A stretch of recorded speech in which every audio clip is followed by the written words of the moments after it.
the most important story you were never taught in school. What if I told you that the reason you're reading this in English right now has nothing to do with Shakespeare, the British Empire, or American dominance, and everything to do with a volcanic eruption in Indonesia that killed 71,000 people in 1815? Stay with me. This gets wild. When Mount Tambora exploded on April 10, 1815, it unleashed the most powerful volcanic eruption in recorded history. The blast was heard 1,200 miles away in Sumatra. The ash column reached 28 miles into the stratosphere. Pyroclastic flows, superheated clouds of gas and volcanic matter, raced down the mountainside at hundreds of miles per hour, incinerating everything in their path. The island of Sumbawa was devastated instantly. But the real devastation wasn't immediate. It was what came next. The eruption ejected roughly 24 cubic miles of rock, ash, and pumice into the atmosphere. More critically, it released an estimated 60 megatons of sulfur into the stratosphere. This sulfur combined with water vapor to create sulfuric acid aerosols, tiny particles that spread across the globe, forming a veil that reflected sunlight back into space. The year 1816 became known as the Year Without a Summer. Snow fell in June across New England, with reports of 6 inches in parts of Vermont. Crops failed throughout Europe. In Switzerland, people resorted to eating cats. In Ireland, famine spread through a population already living on the edge. In China, the Yangtze River Valley experienced catastrophic flooding that destroyed paddies and drowned tens of thousands. In India, the disrupted monsoon led to widespread crop failures and a cholera outbreak that would eventually spread globally, the first cholera pandemic. Global temperatures dropped by as much as 3 degrees centigrade. Hundreds of thousands starved worldwide. The death toll from the climatic aftermath exceeded the immediate casualties by a factor of 10. But here's where it gets interesting. This disaster directly created the modern world you're living in right now.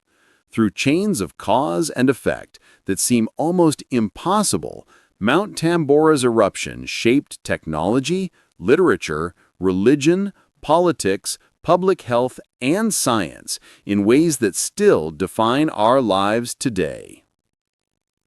The teenager who couldn't go outside.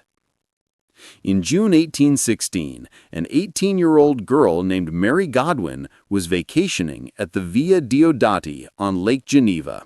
She was there with her lover, Percy Bysshe Shelley, her stepsister, Claire Clairmont, Lord Byron, and Byron's physician, John Polidori. They had rented the villa, hoping for a pleasant Swiss summer. Instead, they got relentless gloom. The weather was so miserable, cold, dark, perpetually rainy, that they couldn't leave the house. Day after day, they sat inside watching storms roll across the lake. To pass the time, Lord Byron suggested they each write a ghost story. For days, Mary struggled. She listened to Byron and Shelley discussing whether corpses could be reanimated through electricity, a hot scientific topic following Luigi Galvani's experiments. These conversations swirled in her mind. Then, one night, she had a waking dream. She envisioned the pale student of unhallowed arts kneeling beside the thing he had put together. She saw the hideous phantasm of a man coming to life. She woke in terror and immediately knew she had her story. That teenager wrote Frankenstein, or the modern Prometheus. Published in 1818, Mary Shelley's novel became far more than a ghost story. It asked questions humanity had never properly confronted in fiction. What are the ethics of creating life? What responsibilities do creators have toward their creations? What happens when science advances faster than wisdom? Frankenstein became the foundation of science fiction as a literary genre. Every sci-fi story you've consumed, from Star Trek to Blade Runner to Black Mirror, traces its DNA back to a bored teenager stuck inside during volcanic winter. The book profoundly influenced scientific ethics. Modern debates about genetic engineering, artificial intelligence, and biotechnology routinely reference Frankenstein. When scientists created the first synthetic organism in 2010, critics immediately dubbed it Frankenstein bacteria. The story Mary Shelley wrote by candlelight still shapes how we think about the cutting edge of science. All because she couldn't go outside in the summer of 1816. The man who couldn't feed his horse. That same terrible summer, in the German state of Baden, a 30-year-old inventor named Karl Drais was watching horses starve. The crop failures meant no oats. Horses were dying or being slaughtered en masse. The price of feed skyrocketed. This created a transportation crisis. In 1816, horses were the entire logistics system. As horses disappeared, society ground to a halt. Drais saw the problem clearly. Humanity needed a way to move without depending on animals that required constant feeding. In 1817, he invented the Lauf machine, the running machine, a wooden, two-wheeled device that a rider propelled by pushing their feet against the ground. People mocked it, but it worked. We know it today as the bicycle's great-grandfather. Over decades, it evolved. Pedals added in the 1860s, the penny farthing in the 1870s, the modern safety bicycle in the 1880s. And then, the bicycle revolutionized everything. For the first time, working-class people could travel beyond their immediate area without expensive horses.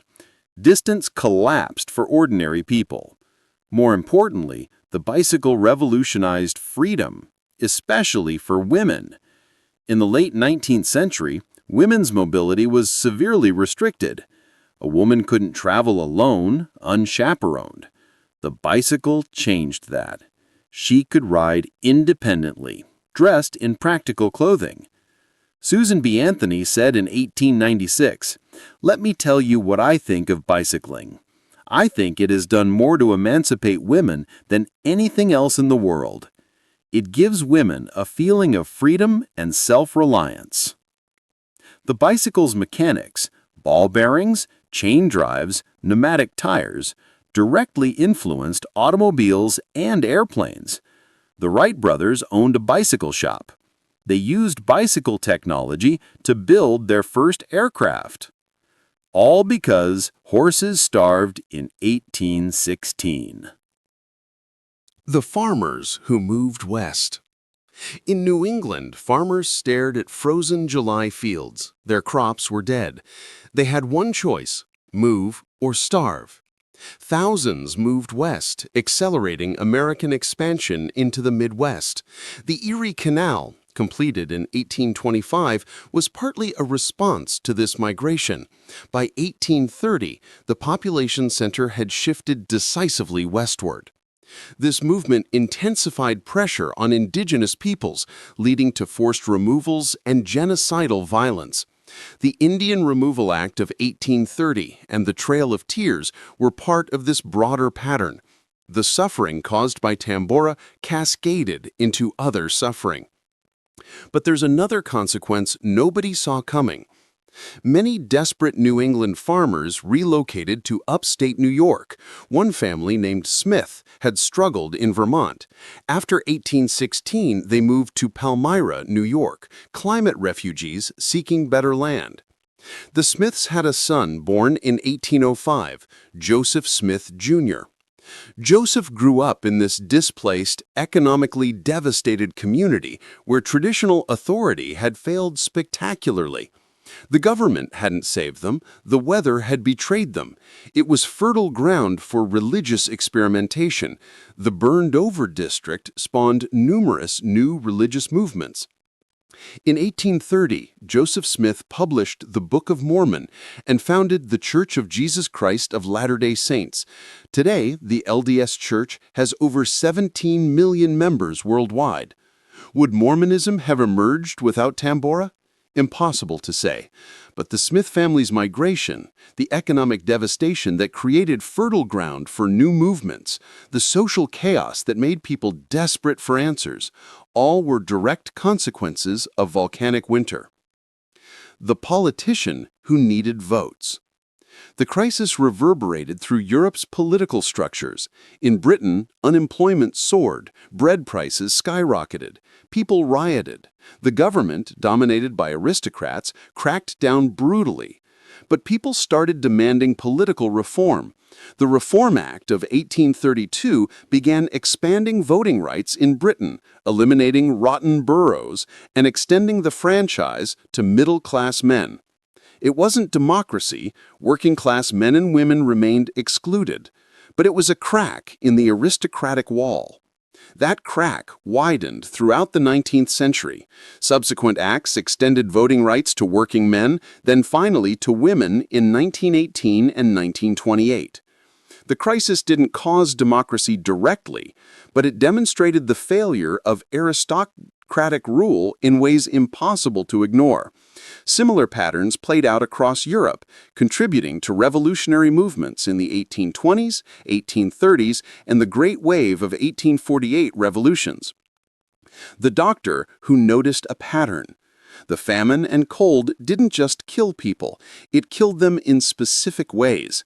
Respiratory diseases surged, typhus spread through crowded slums, cholera began its global spread from India. Doctors noticed patterns. The poor died at much higher rates. People in crowded housing got sick more often. Areas with contaminated water suffered more disease. The correlation between poverty, nutrition, housing, sanitation, and disease became impossible to ignore. This sparked a public health revolution. Edwin Chadwick's 1842 report demonstrated these connections statistically, leading to the Public Health Act of 1848, the foundation of modern public health policy. John Snow's 1854 cholera investigation built on this tradition. The volcanic winter helped prove disease wasn't just bad luck or divine punishment, it was connected to material conditions. This insight saved millions of lives through improved water systems, sewage treatment, housing standards, and nutritional science. Today, when you drink clean tap water, when your garbage gets collected, you're benefiting from public health systems that trace back partly to observations made during 1816. The connection nobody saw coming. Here's perhaps the wildest part. Nobody in 1816 knew what had caused their suffering. They didn't know about Tambora. News traveled slowly. Sailing ships took months. Reports of the eruption eventually reached the West, but nobody connected it to the weather. The science didn't exist yet. Benjamin Franklin had theorized in 1784 that volcanoes might affect climate, but his idea wasn't widely accepted. The mechanisms weren't understood until the 20th century. So Mary Shelley writing Frankenstein, Karl Drais inventing the bicycle, desperate farmers fleeing west, British reformers demanding change, doctors noticing disease patterns, none knew they were responding to the same event. They blamed God, bad luck, the weather. Some thought it was the end times. Newspapers published theories about sunspots and divine judgment. Nobody guessed a mountain in Indonesia was responsible. The people of 1816 lived in a globally connected world, but didn't know it yet. Sound familiar? Why this matters now. This isn't just fascinating trivia, it's a template for understanding today and a warning. Right now, you're experiencing consequences of events you don't fully understand, happening in places you've never been, affecting your life in ways that won't become clear for years. Climate change isn't coming, it's here. In 2023 and 2024, we saw record heat waves, unprecedented wildfires, catastrophic flooding. These aren't isolated events, they're symptoms of a planetary system out of balance. Unlike 1816, we know what's causing it. We understand the mechanisms. We have the science. But knowing isn't the same as acting. The Tambora eruption teaches three critical lessons. First, everything is connected. A volcanic eruption changed literature, transportation, religion, politics, and public health worldwide. Today, a factory in one country affects the atmosphere everywhere. A virus becomes a pandemic. An economic crisis crashes systems globally. We've never been more interconnected, yet we often act as if we're isolated. Second, crises drive innovation. The disasters of 1816 forced people to think differently. Mary Shelley created a new literary genre. Karl Drais invented new transportation. Doctors developed new understanding of disease. Our current challenges are forcing innovation.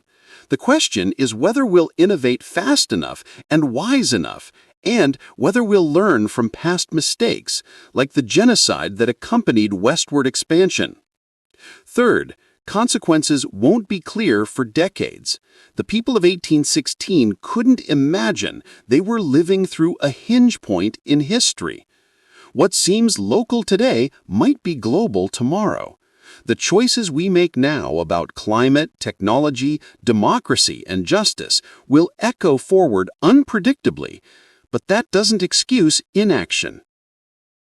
The stories we tell ourselves. Here's why you were never taught this in school. It doesn't fit the narrative. History class teaches kings and presidents, wars and treaties, as if progress follows a logical path determined by great leaders. Columbus discovered America. Lincoln freed the slaves. Edison invented the light bulb. Clean stories with clear heroes and villains. But that's not how history works. Human history is chaotic. A volcanic eruption creates science fiction, bicycles, and religions. Ash from one mountain reshapes global politics, health, and technology. The butterfly effect isn't a metaphor. It's reality on a planetary scale. We want simple stories, but the real story is messier, more interconnected, more surprising. The real story is that you might be reading this because a mountain exploded over 2 centuries ago and changed everything. That's too complicated for textbooks. So we get the simplified version and miss the most important lesson. We're living in a vastly complex, interconnected system where our actions ripple outward unpredictably. The questions we should ask. If a single eruption in 1815 could reshape civilization, creating new genres, technologies, religions, political movements, what are we experiencing now that will seem equally momentous in 2225? What are we failing to notice? In 1816, people experienced crop failures, economic crisis, and upheaval without understanding they were symptoms of the same cause. What symptoms today, polarization, inequality, mental health crises, environmental collapse, mass migration, might trace back to common roots we're not seeing? Here's the uncomfortable question. If people in 1816 had known what was happening, could they have responded differently? They couldn't have stopped Tambora, but maybe they could have coordinated better, shared resources more effectively. We do know what's happening now. We understand climate change, pandemic risk, inequality, polarization. We have knowledge they lacked. So what's our excuse for not acting more decisively? The story continues. The most important story you were never taught isn't about 1815. It's about right now. It's about understanding you're living in a globally connected system where consequences ripple unpredictably. It's about recognizing that today's crisis might be tomorrow's innovation, if we respond creatively. It's about knowing your choices, how you vote, what you buy, how you travel, what you eat, how you use energy, how you treat others aren't isolated. They're threads in a vast web connecting you to people and places and times you'll never see. The people of 1816 stumbled forward in darkness, making the best decisions they could. Some decisions, westward expansion intensifying genocide, had terrible consequences we're still reckoning with. Others, public health reform, expanded democracy, scientific innovation, helped build a better world. We understand the system better than they did. We can see connections more clearly. We can predict consequences more accurately. The question is, what will we do with that knowledge? Mary Shelley couldn't have imagined her ghost story would inspire generations of scientists and ethicists, would shape how we think about AI and genetic engineering 2 centuries later. Karl Drais couldn't have imagined his wooden machine would help liberate billions, influence the suffrage movement, and provide mechanical foundation for cars and planes. The farmers fleeing New England couldn't have imagined they were setting in motion a global religious movement. They were just responding to immediate problems with limited information. Maybe that's the real lesson. You don't need to see the full scope to make a difference. You don't need to predict the future perfectly to act ethically in the present. You just need to respond thoughtfully to challenges in front of you, understanding that ripples spread farther than you can imagine. The most important story you were never taught is still being written. You're writing it right now. The question is, what will people in 2225 say about us? Will they marvel at our innovations born from crisis? Will they study the new ideas we created? Will they trace breakthroughs back to this moment? Or will they wonder why we knew what was happening, knew about climate change, inequality, the risks, but failed to act boldly enough, fast enough, together enough? Mount Tambora can't erupt twice, but we create our own volcanoes now, and we have the power to decide how the story ends. What will you choose?